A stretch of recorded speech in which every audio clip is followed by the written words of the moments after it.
முக்காவாசி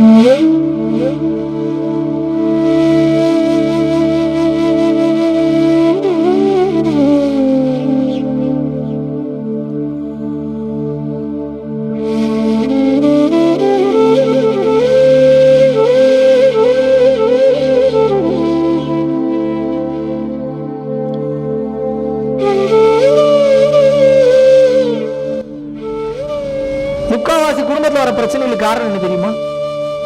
நீங்க நினைச்சிட்டு இருக்கீங்க உங்களுக்கு பொண்டாட்டிக்கு ஒன்றும் தெரியாது, நம்ம போய் சொல்லி தப்பிச்சிடலாம், நம்ம புருஷனுக்கும் ஒன்றும் தெரியாது போய் சொல்லி தப்பிச்சிடலாம். மேபி ஆரம்பத்துல தெரியாத மாதிரி இருக்கும். போக போக போக போக உங்களோட லுக்கு, நடை, உடை, பாவனை இதெல்லாம் வச்சு நீங்க என்ன மனநிலையில் இருக்கீங்க, என்ன தப்பு பண்ணிருக்கீங்கன்றது ஈஸியா கண்டுபிடிச்சிருவாங்க. அப்ப எது சேஃப் ஜோனு? எல்லாருக்கும் எல்லாம் தெரியும் அப்படின்றதுதான் சேஃப் ஜோன். எத்தனை பேருக்கு புரிஞ்சு? இந்த பக்குவம் வந்தால் ஒழிய எல்லாத்தையும் ஈக்குவலா ட்ரீட் பண்றதுக்கு வாய்ப்பே கிடையாது. எதனால உங்களுக்கு இவ்வளவு பிரச்சனைனா, மற்றவனோட ஒரு விஷயம் உங்களுக்கு அதிகமா தெரிஞ்சிருச்சு, ஒரு சின்ன ஃபார்முலா தெரிஞ்சிருச்சுன்னா இல்லாத ஆட்டம் போடுறீங்க. அவனை கண்ட்ரோல்ல எடுக்கணும்னு நினைக்கிறீங்க, அவனை வச்சு செய்யணும்னு நினைக்கிறீங்க. அவள் எப்படி வேணாலும் வச்சுக்கோங்க.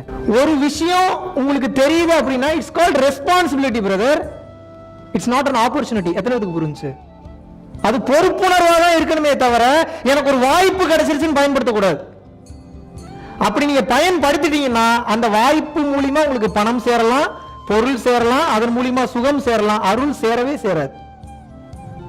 ஒரு சில பேர்லாம் வந்து பாத்தீங்கன்னா, நல்லா நீங்க நோட்டீஸ் பண்ணிருந்தீங்கன்னா தெரியும், நல்லா கவனிச்சிருந்தீங்கன்னா தெரியும், திறமையே இருக்காது, எல்லாம் கிடைக்கும் அவனுக்கு. ஒரு சில பேர்லாம் வந்து பாத்தீங்கன்னா அவ்வளவு திறமை இருக்கும், ஒண்ணும் கிடைக்காது. என்ன காரணம்? என்னைக்கா யோசிச்சிருக்கீங்களா? அதெல்லாம் உங்களுக்கு அவ்வளவு கோபம் வரும், வெறி வரும், கடுப்பு வரும், டென்ஷன் வரும், எல்லாம் வரும். ஏன் அப்படி இருக்கு? என்னைக்காவது திங்க் பண்ணிருக்கோமா? கர்மா கிருமா அந்த தியரி இந்த தியரி எல்லாம் பேசலாம், டீப்பா பார்க்கணும்ல எது நடக்குது. கர்மான்னு ஒரே வாரத்தில் என்னாலே முடிய முடியும், டீப்பா தெரிஞ்சுக்குங்க. அவன் அருளை சம்பாதித்து வைத்திருக்கிறான், அவ்வளவுதான் மேட்டர். அவனுக்கு வேற எதுவுமே தேவையில்லை, அருள் மட்டும் இருந்ததுன்னா போதும். அருள்னா முதல்ல என்ன தெரியுங்க? பிளஸ்ஸிங்ஸ், அவ்வளவுதான் மேட்டர். பிளஸ்ஸிங்ஸ் ஒருத்தனுக்கு இருக்குது அப்படின்னா அவனுக்கு எல்லாமே கிடைச்சிரும். என்ன வேணும் உங்களுக்கு? நீங்க கேட்கக்கூடிய எல்லா பொருட்களும் எதன் வடிவத்தில் இருக்குன்னு சொன்னேன்? ஆட்டம்ஸ். பேரு தான் பொருட்கள். பொருட்களோட டீப்ல என்ன இருக்குன்னு சொன்ன? நீங்க கேட்கக்கூடிய பொருட்கள்லாம் எதன் வடிவத்தில் இருக்குன்னு சொன்ன? அணுக்கள் அல்லது ஆட்டம்ஸ், எப்படி பேர் வச்சுக்கோங்க. அப்போ அந்த அணுக்களுடைய மூலக்கூறு, டீப்பான மூலக்கூறு என்னன்னு சொன்ன? ஜோதி, லைட், லைட் பார்ட்டிகல்ஸ் அப்படின்றாங்க. Proven thing. இதை வந்து சயின்டிபிக் போட்டான்ஸ் அப்படின்றாங்க. PHOTONS, போட்டான்ஸ், லைட் பார்ட்டிகல்ஸா இருக்கு. இந்த மொத்த உடலும் பல லட்சம் பல கோடி அணுக்கள் இருந்தாலும் இந்த மொத்த உடலும் ஆழமாக ஒரே ஒரு அணுவில் தான் கட்டமைக்கப்பட்டிருக்கு. ஒரு டீப்பான சூட்சமமான ஒரு லாக் இருக்கு. அந்த ஒரு லாக்ல தான் இத்தனையும் உருவாயிருக்கு.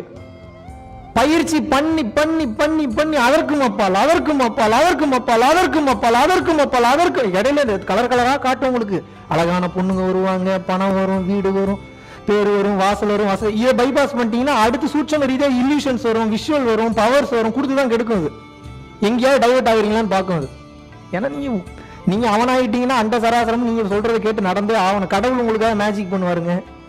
யட்சினியை கூப்பிட வேணாம், நீங்க ஜின்னை கூப்பிட வேணாம், நீங்க தேவதையை கூப்பிட வேணாம். நீங்க அளவு கடந்த அன்போடு இருந்தீங்கன்னா கடவுள் நீங்க எங்க போறீங்களோ உங்க ரூட்டை கிளியர் பண்ணி விட்டுட்டே இருப்பாரு. அப்ப நீங்க எப்படி இருக்கணும்? அவருடைய ரூட்டு கஷ்டம் எப்படி எடுத்தோன்னே எப்படி சேர்த்துக்குவாங்க? காமம், குரோதம், லோபம், மோகம், மதம், மார்ச்சரியம், டம்பம், தர்ப்பம், ஈருஷை, அசூயை என்ற 10 விதமான துர்குணங்கள் இருக்கிறதுனாலதான் நம்ம மனுஷன். இதை சிம்பிளா ஷார்ட்டா சுருக்கணும்னா ஆணவம், கண்மம், மாயைன்னு முடிச்சிடலாம். Yes or no? இந்த ஆணவம், கண்மம், மாயைன்றது எப்ப ஒடுங்கும்னா எந்த மாத்திரையை போய் போடுவீங்க? நீங்க எது என்னன்னு போய் தேடுவீங்க? எவ்வளவு நாள் கான்சியஸா இருப்பீங்க? கொஞ்ச நாள் இருப்பீங்க. இப்ப இருக்கிறீங்க, டக்குன்னு இந்த ஒரு எக்ஸாம்பிள் சொல்றேன், பில்டிங் இடிஞ்சு விழுந்துருச்சுன்னா என்ன பண்ணுவீங்க? இதெல்லாம் கண்ட்ரோல் பண்ணிட்டு இருக்க முடியுமா? நீங்க நின்று ரோட்ல போறீங்க, நீங்க சரியா போனாலும் ஆப்போசிட்ல வரவங்க சரியா வரணும்ல, இதெல்லாம் நீங்க கண்ட்ரோல் பண்ணிட்டு இருப்பீங்களா? எது அப்ப உயர்ந்த நிலை? சரணாகதி நிலை தான் உயர்ந்த நிலை. அவன்கிட்ட ஒப்பரசு நீங்க வாட்டு உங்க வேலையை பார்த்துட்டு இருங்க. அடி விழுந்தாலும் மிதி விழுந்தாலும் காரணத்துக்காக தான் அடிப்பாங்க, மிதிப்பாங்க. இந்த புரிதல் எத்தனை பேருக்கு இருக்கு? குருவே சரணம். அனைவருக்கும் வணக்கம். கொரோனா காலகட்டத்தில் மக்களுக்கு இப்போது நிறைய ஒரு ரிலீஃப் ஒன்று தேவைப்படுது. வாழ்க்கை எதை நோக்கி போக போகுது, எங்கே போய் முடிய போகுதுன்றது ஒரு கிளாரிட்டியே இல்லாமல் போகிறதுக்கு ஒரு பிரேக் ஒன்று தேவைப்படுது. ஸோ அப்படிப்பட்ட ஒரு பிரேக்காக நம்ம கொடைக்கானல் கிளாஸ் அமைஞ்சுது. அதை தொடர்ந்து நம்ம பார்த்திங்கன்னா கோயம்புத்தூரில் கிளாஸ் அனௌன்ஸ் பண்ணலான்ட்டு இருக்கோம். ஸோ கோயம்புத்தூரில் அக்டோபர் மந்த் எண்டு நம்ம கிளாஸஸ் அனௌன்ஸ் பண்ணுறோம், சாட்டர்டே அண்ட் சண்டே. ஸோ விருப்பம் உள்ளவர்கள் கோயம்புத்தூரில் ஜாயின் பண்ணணும், விருப்பம் உள்ளவர்கள் திருப்பூர் மற்றும் கோயம்புத்தூரை சேர்ந்தவர்கள், அதை சார்ந்த பகுதிகளில் இருக்கணும்னு விருப்பப்படுறவங்க கோயம்புத்தூர் கிளாஸை அட்டன் செய்யலாம். 2 நாள் வகுப்பு எக்ஸ்பீரியன்ஷியல் ப்ரோக்ராம், என்னுடைய நேரடி வகுப்பு, எனது கையாலேயே நேரடி தொடு தீட்சையும் மந்திர உபதேசமும் வழங்கப்பட இருக்கிறது. ஸோ இந்த பரம்பொருள் யோகம் தீட்சை வாங்கணும் விருப்பப்படுறவங்க அக்டோபர் மந்த் எண்டு சனி மற்றும் ஞாயிற்றுக்கிழமை 2 நாள் வகுப்பில் தாராளமாக கலந்து கொள்ளலாம். டெஸ்கிரிப்ஷனில் எந்த டேட்டு மற்ற டீட்டெயில்ஸ் எல்லாமே கொடுத்துருக்காங்க. ஸோ வாட்ஸ்அப் நம்பருக்கு இமீடியட்டாக அமுச்சு இப்போவே புக் பண்ணிக்கோங்க. நன்றி, வணக்கம்.